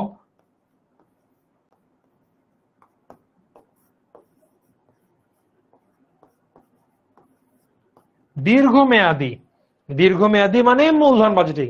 কারবারের জন্য পণ্য ক্রয়, স্বল্প মেয়াদী ভাই, স্বল্প মেয়াদী ডান। সো কারবারের জন্য পণ্য ক্রয় স্বল্প মেয়াদী। সো এইটা আমাদের মূলধন বাজেটিং নয়। পরের প্রশ্ন, কোন প্রতিষ্ঠানের দীর্ঘমেয়াদী বিনিয়োগ সিদ্ধান্ত কি বলে? মূলধন বাজেটিং আমরা জানি। নিচের কোনটি মূলধন বাজেটিং সিদ্ধান্ত? মজুদ সিদ্ধান্ত, মজুদ পণ্য শর্ট টার্ম ডেইলি ওয়াইজ হয়, সাপ্তাহিক। কাঁচামাল জ্বালানি সব আমাদের প্রতি মাসে মাসে সপ্তাহে সপ্তাহে দিনে দিনে করা হয়। বাট সরঞ্জাম ক্রয় এটা লঙ্গার রানে করা হয়। রাইট অ্যান্সার বি, সরঞ্জাম ক্রয়। পরে কোনটি মূলধন বাজেটিং প্রণয়নের প্রথম পদক্ষেপ কি? প্রকল্প আমাদের নির্বাচন, মূল্যায়ন, উদ্ভাবন। যে ডিসি ভাই 3টা প্রকল্পের উদ্ভব করলাম, প্রকল্প প্রণয়ন, উদ্ভাবন সিমিলার টাইপেরই। কারণ যে ভাই 3টা প্রকল্প উদ্ভব করলাম, কি ভাই? একটা আইটি ব্যবসা, একটা জুতার ব্যবসা, একটা কি লেদারের ব্যবসা। গেল এরপরে, যে ক্ষেত্রে একটি প্রকল্প গ্রহণ করা হলে অন্য প্রকল্প অবশ্যই বাতিল করতে হবে, তাকে কি কি বলবে বলতো? বরিশাল বোর্ড 16, বরিশাল বোর্ড 19, 2 বছর প্রশ্ন আসছে, এটা বরিশালেই। বলতো 11-র কি হবে?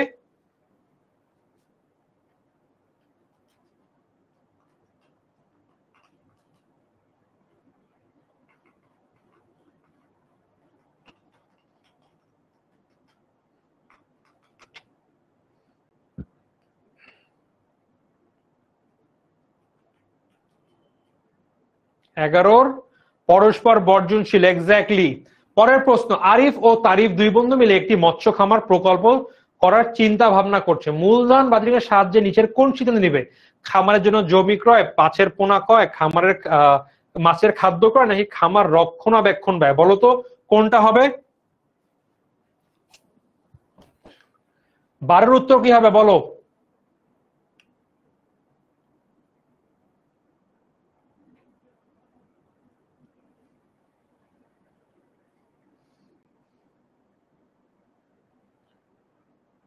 12-এর উত্তর কি হবে বলো তো একটু দ্রুত।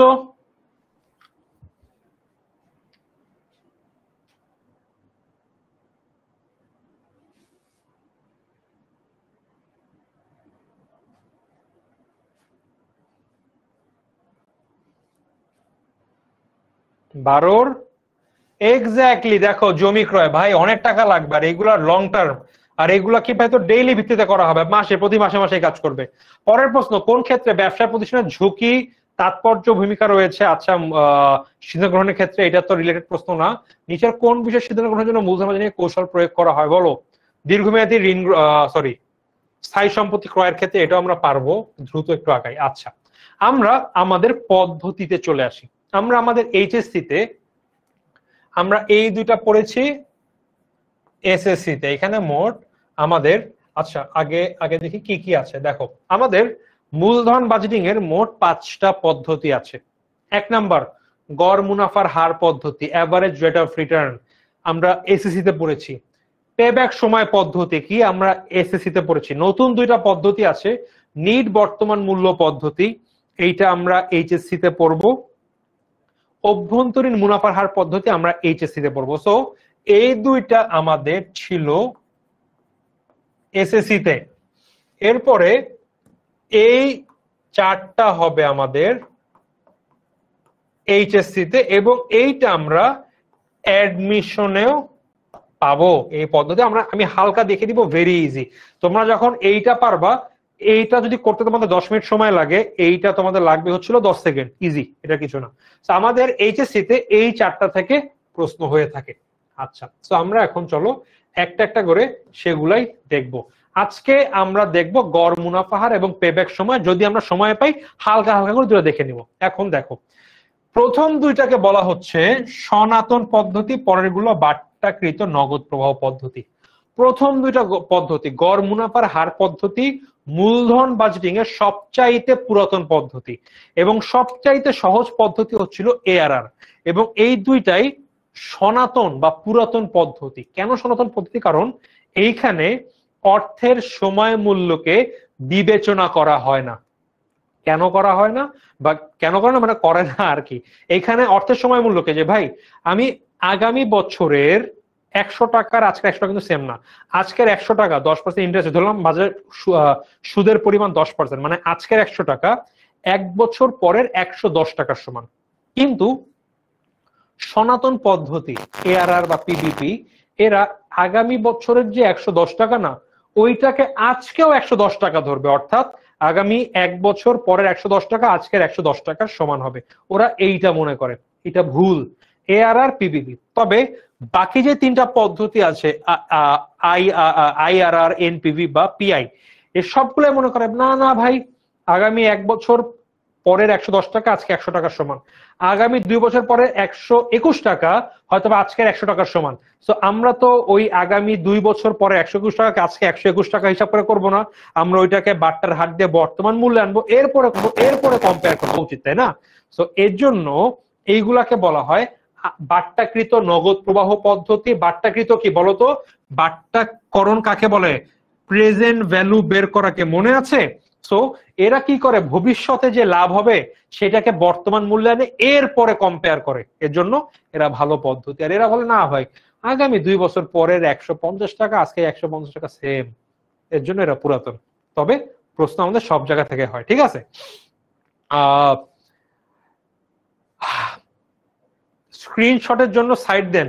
কিসের স্ক্রিনশট ভাই? দিলাম স্ক্রিনশট, আমাকেও রাখো স্ক্রিনশটে। আচ্ছা, সো আমরা এগুলো স্লাইড কিন্তু আমরা পেয়ে যাব, কোনো অসুবিধা নেই। আচ্ছা, এখন আমাদের পদ্ধতি জানলাম, এবার আমাদের কাজ একটা একটা করে আমরা পদ্ধতি বের করব, ম্যাথ করব। তবে প্রতিটা ম্যাথের আগে আমাদের একটা জিনিস মনে রাখতে হবে, আমাদের প্রশ্নে কি দেওয়া থাকবে ভাই, আমি কি দিয়ে ম্যাথ করব, তাই না? This is the question. আমাদের নিট মুনাফা বা নগদ আন্তঃপ্রবাহ দিয়ে আমাদের কাজ করতে হবে। ভাই এটা কিভাবে বের করতে হয়, এইটা আমাদের মাথায় রাখতে হবে। প্রথমে আছে বিক্রয়। প্রশ্ন মনে করা দেওয়া থাকলো, তুমি যে ব্যবসা করবা প্রথম 3 বছরে, প্রথম বছরে লাভ হবে 5,000, পরের বছর 7,200, পরের বছরে 3,500 টাকা। 3 বছরের বিক্রয়। এখন এই টাকা দিয়ে তো আমি পারবো না আমার বিক্রয় থেকে লাভ বের করতে হবে, সেটা দিয়ে আমি করবো, কারণ বিক্রয় থেকে সব বের টের করে আমার সাথে কাজ করা লাগবে, তাই না? সো বিক্রয় দেওয়া থাকলো, বিক্রয় লিখলাম। এরপরে বিক্রয়ের সাথে আমার প্রতি বছর কি মাইনাস করতে হবে? চলতি খরচ মাইনাস করতে হবে, স্থায়ী খরচ মাইনাস করতে হবে, অবচয় মাইনাস করতে হবে। মাইনাস করলে আমি পেয়ে যাব করযোগ্য মুনাফা বা ক্ষতি। আমি আমার বিক্রয় থেকে মেন খরচগুলো বাদ দিলাম, পেয়ে গেলাম করযোগ্য মুনাফা বা ক্ষতি। এর থেকে আমি কর মাইনাস করব, মাইনাস করলে পেয়ে যাব নিট মুনাফা। যখনই নিট মুনাফা পেয়ে যাব, আমার পদ্ধতি কয়টা? আমার পদ্ধতি হচ্ছিল তিনটা, চারটা। কি কি? ARR, PBP, NPV, IRR. আমাদের এই চারটা পদ্ধতি, এর মধ্যে প্রথম যে পদ্ধতি, এই পদ্ধতিটা যদি আমি নিট মুনাফা বের করি না, আমি আমার ম্যাথ করতে পারবো। তো আমার এই পদ্ধতি চলে আসলে আমি এআরআর করতে পারবো। যদি আমাকে প্রশ্ন বলে ভাই গড় মুনাফার হার বের করতে হবে, তখন আমার আর করা লাগবে না, এই পর্যন্ত আসলে আমি যে মান পাবো সেখানে আমি সূত্রে ফেলে বের করে ফেলতে পারবো। তবে আমাকে বললো ভাই পিবিপি, এনপিভি, আইআরআর বের করো, এইটা করলে কি করবা ভাই?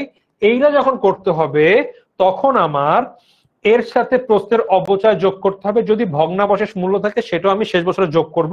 আমি এই বিষয়গুলো নিয়ে আমরা যখন ক্লাস হবে, আমাদের ভগ্নাবশেষ মূল্য, চলতি ব্যয় আর অনেক কিছু আছে, এগুলো আমরা ক্লাসে যখন অ্যাকচুয়াল ক্লাসে আমরা একটা একটা করে করবো, কোনো কনসার্ন নেই। আমরা আপাতত মেনটা দেখি। সো আমরা অবচয় যোগ করে নগদ আন্তঃপ্রবাহ পাবো, এবং নগদ আন্তঃপ্রবাহ পাইলেই আমি পিবিপি, আইআরআর এবং এনপিভি, যে বাকি যে তিনটা আছে এই তিনটা আমি বের করে ফেলতে পারবো।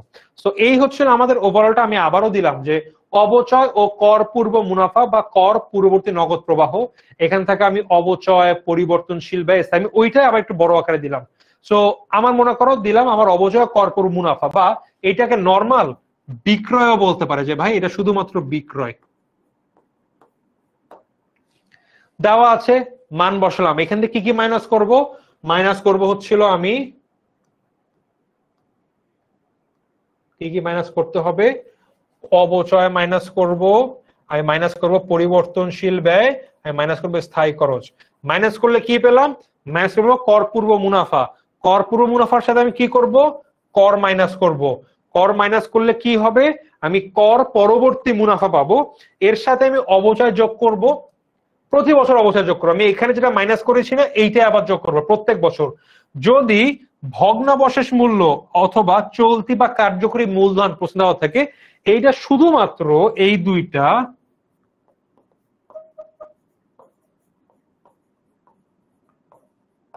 শেষ বছরে গিয়ে যোগ করতে হবে। করলে যেটা পাবো সেটা হচ্ছে নগদ আন্তঃপ্রবাহ বা কর পরবর্তী নগদ প্রবাহ।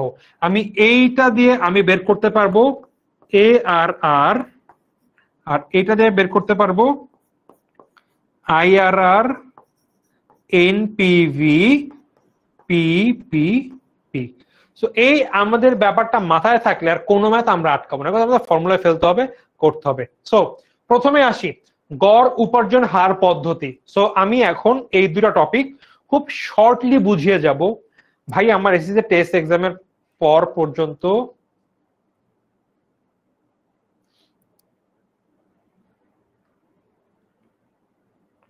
আচ্ছা, আমি না একটা প্রশ্ন করেছিলাম, আমি পড়তে পারলাম না, আমার কলেজে কি করতে বলেছিল। আমরা ভাই এখন তোমরা বেসিক নাও, অত তো ম্যাথ প্র্যাকটিসের ব্যাপার না, হালকা দেখো, তোমরা বইয়ে পড়ে বুঝতে পারবো বই কিনলে। আমরা কিন্তু পরবর্তীতে তোমাদেরকে ক্লাসে একদম টপিক ওয়াইজ একটা একটা করে আগাবো, তোমাদের ইজিয়ার হয়ে যাবে। আচ্ছা, সো আমাদের প্রথমে গড় মুনাফার হার পদ্ধতি। সো কোন প্রকল্পের গড় কর পরবর্তী নিট মুনাফাকে গড় বিনিয়োগ দ্বারা ভাগ করলে, এটা দিয়ে কি করব? গড় বিনিয়োগ দ্বারা ভাগ করলে যে মান পাবে তাকে গড় মুনাফার হার বলে। কি করব ভাই?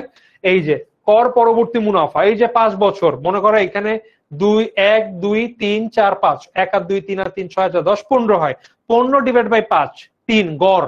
তো আমি এই যে নিট মুনাফা যেই কয় বছর আছে এই কয় বছর যোগ করব, যোগ করে আমি 3 দিয়ে যে কয় বছর ভাগ করব আমি গড় মুনাফা পাবো। আর গড় বিনিয়োগ যত টাকা বিনিয়োগ হচ্ছে সেটা ডিভাইড বাই 2, গড় বিনিয়োগ বের হয়ে গেল। এইটাতে যে মানটা পাবো তাকে আমরা গড় মুনাফার হার বলবো।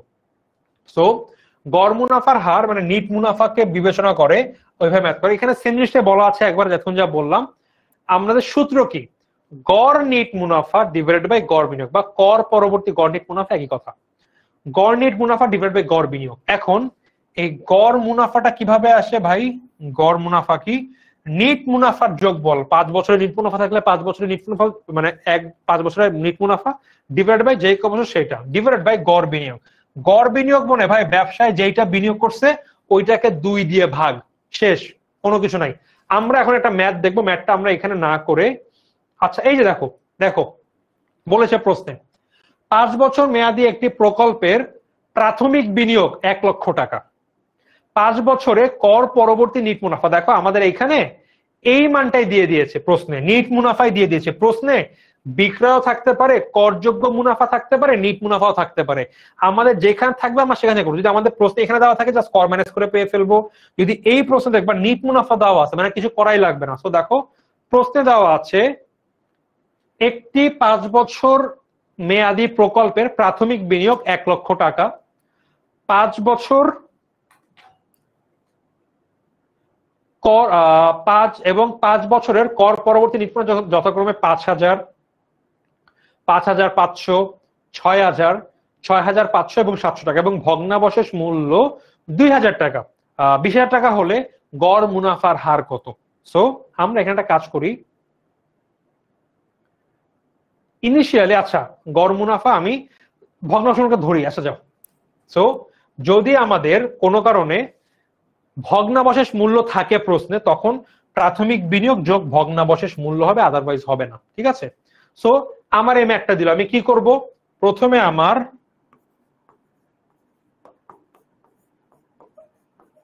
গড় নিট মুনাফা কি হবে, 5 বছরে কত আছে দেখো তো,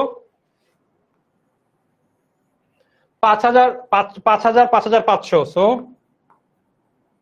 5,500 যোগ 6,000, 6,500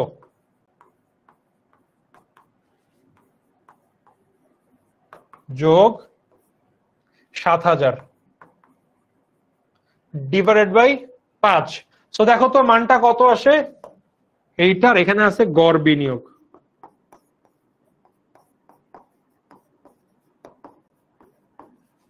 গড় বিনিয়োগ কত আমরা জানি, প্রাথমিক বিনিয়োগ জেনে থাক না কেন ভাগ হবে 2 দিয়ে, এইটা হচ্ছিল নিয়ম। বাট যদি প্রশ্নে ভগ্নাবশেষ মূল্য থাকে এইখানে ভগ্নাবশেষ মূল্য যোগ হবে, কত আসে 20,000। দুটার মান বের করো তো, নিচেটা 60,000 হবে, আমি একটু আমার ক্যালকুলেটর নিয়ে আসি তাহলে আমি মাত্রা বের করতে পারবো।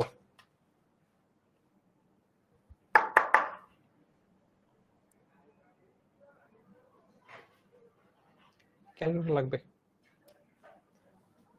ওকে। সো দুইটা আমি বের করলাম, কত হবে প্রথমটা বলো তো, 6,000, ইয়াস।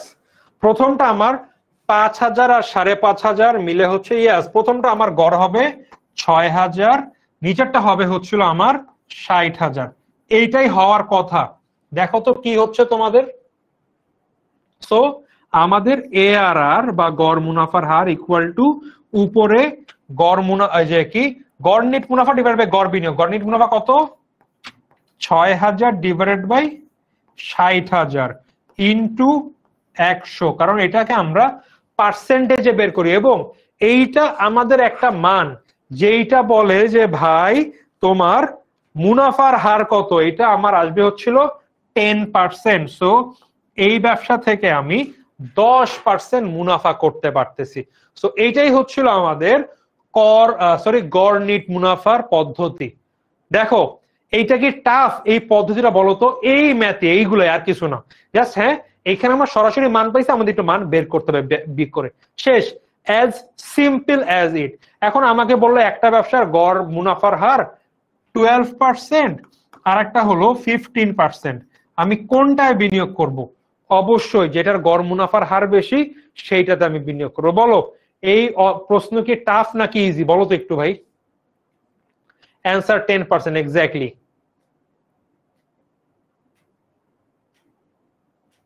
বলো তো ম্যাথটা কি ইজি নাকি টাফ? Easy, right? এই হচ্ছিল আমাদের এত সোজা একটা ম্যাথ। আমি এখানে করে দিয়েছি কত আসবে, 6,000, 60,000, সো 10%। আচ্ছা গেল, এক পদ্ধতি শেষ। আর এক পদ্ধতি আমরা করবো এখন। হ্যাঁ ভাই ভাই এত ইজি, অলমোস্ট এরকম ইজি। এখন একটু প্রশ্ন থাকে যে ভাই ভগ্নাবশেষ মূল্য থাকলে কি হবে, তারপরে যদি চলতি মূলধন থাকে কি হবে। সো এইটা মনে করো যেটুকু ডিসকাশন করলাম তার সাথে 10 মিনিট ডিসকাশন বাড়ালে আমাদের হয়ে যাবে। সো একটু ভ্যারিয়েন্স থাকতে পারে প্রশ্নে, তখন আসলে কি হবে আমরা ইজিলি শিখে ফেলবো, চুটকির ব্যাপার, কোনো ব্যাপার না। পে ব্যাক সময় পদ্ধতি। আচ্ছা আমরা গড় মুনাফা দেখলাম ভাই, আমার মুনাফার হার কি হবে সেইটা। এখন পে ব্যাক সময়, দেখো পে ব্যাক সময় বোঝাই যাচ্ছে আমি যেই টাকাটা দিব সেটা কত দিনে ব্যাক করবে, এটাকে বলা হচ্ছে পে ব্যাক সময়। সো বিনিয়োগকৃত অর্থ কত দিনে ফেরত পাবো সেটাকে বলা হচ্ছে পে ব্যাক সময়। এখন আমি বিনিয়োগ করলাম 500 টাকা, আমি প্রথম বছরে পাবো 100, পরের বছরে 250, তৃতীয় বছরে 198, চতুর্থ বছরে এত, সব মিলায় আমি বিনিয়োগকৃত টাকাটা কতদিনে ফেরত পাবো এইটাই আমার পে ব্যাক সময় পদ্ধতি। সো চলো আমরা করি, সেম কাজগুলো করা লাগবে, কিন্তু পে ব্যাকে কিন্তু সেখানে নিট মুনাফা দেওয়া হবে না, এর সাথে যোগ করে নগদ আন্তঃপ্রবাহ থাকা লাগবে। আচ্ছা এখন পে ব্যাক দুইটা ভাবে হইতে পারে ভাই। মনে করো আমি মোট 10,000 টাকা বিনিয়োগ করলাম এবং প্রতি বছর আমি এই ব্যবসা যে ইনভেস্ট করব আমার 2,000 টাকা করে আসবে। এখন আমার এই যে 2,000 টাকা আসতেছে যদি সমান হারে আসে, প্রায় 10,000 ডিভাইডেড বাই 2, 5 বছর টাকা উঠে আসবে। এইটা একটা সিস্টেম। আমরা এটা ম্যাথ করি, দেখো একটি প্রকল্পে 60,000 টাকা বিনিয়োগ প্রয়োজন, যা আগামী 7 বছর যাবত 15,000 টাকা করে আসবে। মানে আমি বিনিয়োগ করলে আগামী 7 বছর 15,000 টাকা পাবো। কত বছরের মধ্যে টাকা ফেরত আসবে? Pay back period equal to কত, 60,000 ডিভাইড বাই কত, 15,000। সো জাস্ট যদি প্রতি বছর দেখো 15,000 আসবে। সো আমাদের উত্তর 4-15-60 বছর। শেষ, পেব্যাক পিরিয়ডের একটা পদ্ধতি শেষ, হাফ পার্ট ডান। আমি আমাদের ফাইন্যান্সের মোস্ট ইম্পর্টেন্ট চ্যাপ্টারের একটা করতেছি, এর মধ্যে 4টা ফর্মুলা, 2টা ফর্মুলা অলমোস্ট ডান হবে। সো দ্বিতীয় ফর্মুলার হাফ বা একটা পার্ট ডান। এটা ইজি পার্ট, পরটা হালকা টাফ আছে, বাট তোমরা ক্লাসে শেষের আগে বুঝে ফেলবা। সো একটা পদ্ধতি ভাই, আমি প্রতি বছর সমান পরিমাণ টাকা পাই, ফেরত দিয়ে দিলাম, গেল। ভাই নগদ প্রবাহ তো অসমানও হইতে পারে ভাই, এক বছর 15,000 টাকা, এক বছরে 11,000 টাকা, এক বছরে 9,000 টাকা, এভাবে হইতে পারে। একটা ম্যাথ করি কি হবে দেখো। মেশিন এ তে বিনিয়োগের পরিমাণ 58,000 টাকা, কত, 58,000 টাকা আমি ইনভেস্ট করতে হবে, এবং বাৎসরিক নগদ আন্তঃপ্রবাহ, দেখো আমাদের এই ম্যাথটা করতে নগদ আন্তঃপ্রবাহের প্রয়োজন হয় বা কর পরবর্তী নগদ প্রবাহ। প্রশ্নে আমার নগদ আন্তঃপ্রবাহই দেওয়া আছে, সো আমাদের কিছু করা লাগবে না, আমরা মান দিয়ে করে ফেলতে পারবো। নগদ আন্তঃপ্রবাহ প্রথম বছরে 14,000, দ্বিতীয় বছরে 16, তৃতীয় বছরে 18, চতুর্থ বছরে 20, পঞ্চম বছরে 22,000 টাকা। পেব্যাক সময় পদ্ধতি বের করো। সো আমার এক এক বছর এক এক রকম, শুধু ভাগ করতে পারবো না ভাই, কি করতে হবে দেখি, ভেরি ইজি। আমাদের এখানে একটা ডিফারেন্ট ফর্মুলা ইউজ করতে হবে। Formula equal to PBP equal to A plus NCO minus C divided by D. So এটা হচ্ছে আমাদের ফর্মুলা। এর মধ্যে এনসিও মানে হচ্ছে নেট ক্যাশ আউটফ্লো, এইটা হচ্ছে কোথায়, এই যে যেটা বিনিয়োগ বা বিনিয়োগ, এইটাকে বলা হয় এনসিও। সো ফর্মুলার একটা আমি পেয়ে গেলাম, এনসিওর মানটা কি আমি জানি, প্রশ্নে দেওয়া থাকবে। এ সি ডি বের করতে ভাই কিভাবে বের করবো, আসো আমরা মান বসে, কয় বছর, 5 বছর, 1, 2, 3, 4, 5। বাৎসরিক নগদ আন্তঃপ্রবাহ, এটা প্রশ্ন দেওয়া ভাই, কত, 14, 16, 18, 20, 22। ওকে 14,000, 16,000, 18,000, 20,000, 22,000, আমি এগুলা বসাইলাম। এইবার ভাই আমাদের 30 সেকেন্ডের কাজ, ম্যাথ বের হয়ে যাবে। সো কত হচ্ছে, ক্রমযোজিত মান বের করতে হবে, মানে প্রতি বছর যোগ করবো। সো প্রথম কত আছে, 14 বসাইলাম, পরের বছর যোগ হবে 14 সাথে পরবর্তী বছর কত, 14 আর 16 কত, 30। পরবর্তী বছর 30-এর সাথে 18 যোগ করব, কত হয়, 48। 48 আর 20 কত, 68, 68 আর 22 কত? 90,000। সো আমি এইটা বের করে ফেললাম। এখন আমাদের ফর্মুলা কি? ফর্মুলা হচ্ছে payback period equal to a plus NCO minus C divided by D equal to payback এখানে থাকলো, এর মান বের করতে হবে প্লাস NCO এর মান কত পেয়েছিলাম মনে আছে? 58,000, লিখে ফেলি, মাইনাস ACD এর মান বের করতে হবে। এইবার এই প্রশ্নের মধ্যে আমরা সি আগে বের করব। সো বলো তো সি হবে সেই মানটা যেটা ক্রমযোজিত নগদ প্রবাহে ঘরের মধ্যে বিনিয়োগের টাকা এর সমান বা এর থেকে কম।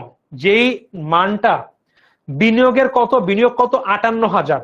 সো এইখানে কোন মানটা 58,000-এর সমান বা তার থেকে কম? বলতো কোন মানটা আছে যে সমান হইলে সমানটাকে নিব, আর যদি সমান না পাই তাহলে এর কম কোনটা আছে বলতো? বলতে পারবা 58,000-এর কম কোন মান আছে একটু বলতো এখানে?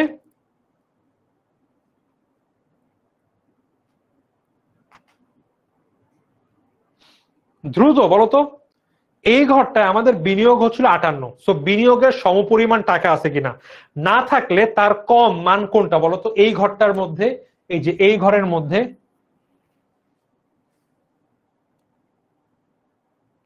48,000, তাই না? এক্স্যাক্টলি 48 যে মানটা পাইলাম মানে আমাদের বিনিয়োগ বা তার কম, সেটা হচ্ছিল আমাদের সি। সি এর সরাসরি এই যে ঘর, এইটা হবে এ এবং এই দুটার মাঝখানে হবে ডি।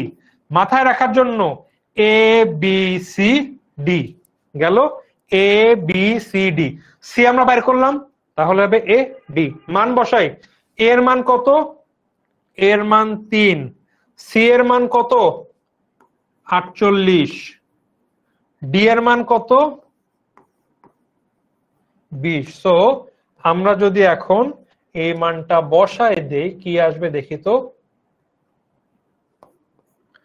3 যোগ এইটা আমরা যদি মান বসাই, একবার যদি মান বসায় দেই কত হবে? 3.5 উপরে 10,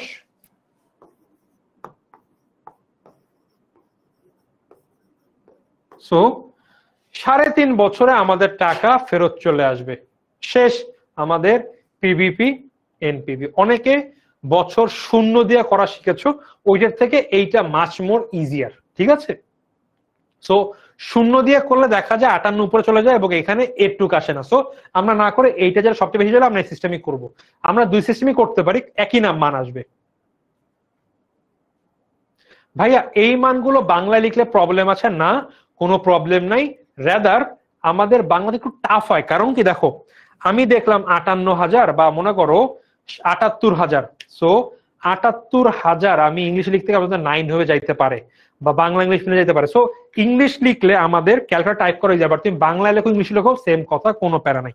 বলো কেমন, খুব কি টাফ নাকি ইজি? বলো ভাই, ম্যাথ তো দুইটা করে ফেললা। এই চ্যাপ্টারের অর্ধেক পার ডান, মেজর অর্ধেকের বেশি ডান। ইজি নাকি বলো?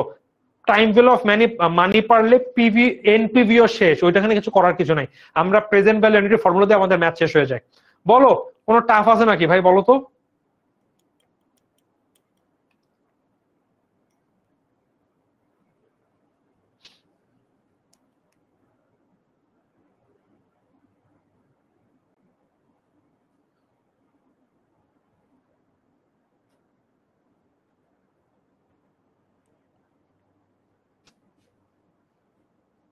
ইজি, এক্স্যাক্টলি গেল।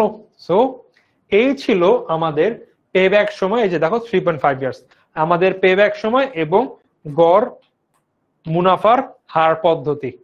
এরপরে আমাদের এই দুইটার পার্থক্য আছে। তোমরা চাইলে একটা স্ক্রিনশট মারতে পারো যে এই দুইটার পার্থক্য কি কি আছে। আমাদের পার্থক্য হয়ে গেলেই আমাদের ক্লাসে শেষ করবো, জাস্ট স্ক্রিনশট মারো, আমাদের ক্লাস কিন্তু অলমোস্ট ডান। এইখান থেকে আমরা যখন আমাদের পেইড ক্লাস হবে তখন আমরা অনেক আমাদের সৃজনশীল এমসিকিউ অনেক প্র্যাকটিস করবো, বাট মেইন কনসেপ্ট কিন্তু আমরা দেখে নিয়েছি। এক্স্যাক্টলি, এগুলো তুমি এসএসসি তে করেছো বাট ইজি লাগছে, বাট চিন্তা করো তোমাদের ফাইন্যান্স ফার্স্ট পার্টের one of the most important চ্যাপ্টারের অর্ধেক পার্ট এত ইজি। সো যারা নতুন করছো আই হোপ তাদেরও খুব প্রবলেম হবে না যখন আবার আমরা চ্যাপ্টার নতুন থেকে শুরু করব এবং করব। Okay, so thank you so much. আমরা আমাদের বেসিক বিল্ডিং এর ফাইন্যান্সের থার্ড ক্লাসটা করলাম, আগের মান্থে 2টা ক্লাস করেছি, এই মান্থে একটা ক্লাস। অবভিয়াসলি আমাদের পরবর্তী সপ্তাহে সোমবার অর্থাৎ কত মনে হয় 18 তারিখ পরে আমাদের এই অধ্যায়েরই অ্যাডভান্স বেসিক বিল্ডিং ক্লাস আছে। আমাদের এই অধ্যায়ের যে অ্যাডভান্স পার্টটা আছে অর্থাৎ এইচএসসি নতুন পার্ট সেটা আমরা দেখবো। সো আশা করি তোমাদের সমস্যা হবে না যদি ক্লাস দেখে ফেলো, তোমাদের এইচএসসি তে দেখবা ক্লাস শুরু হয়ে গেলে কলেজে খুব সহজ হয়ে যাচ্ছে। থ্যাংক ইউ সো মাচ সাথে থাকার জন্য, দেখা হবে পরবর্তী ক্লাস। আর অবভিয়াসলি যারা আমাদের এখনো এইচএসসি 27 অনলাইন ব্যাচে ভর্তি হও নাই, ডু এনরোল রাইট নাও। আমরা কিন্তু অক্টোবর থেকে মোটামুটি লাইভ ক্লাস শুরু করে দিব ফুল স্পিডে, এন্ড দেন আমরা কিন্তু আমাদের একটা চ্যাপ্টার কভার করবো ইনশাল্লাহ। আমরা খুব মানে দ্রুত 8 থেকে 10 মাসের মধ্যে আমরা ফাইন্যান্স এবং অ্যাকাউন্টিং সব কমপ্লিট করে ফেলবো। এইচএসসি তোমরা জাগা নাগা। থ্যাংক ইউ সো মাচ, দেখা হবে পরবর্তী ক্লাসে। সবাইকে আসসালামু আলাইকুম।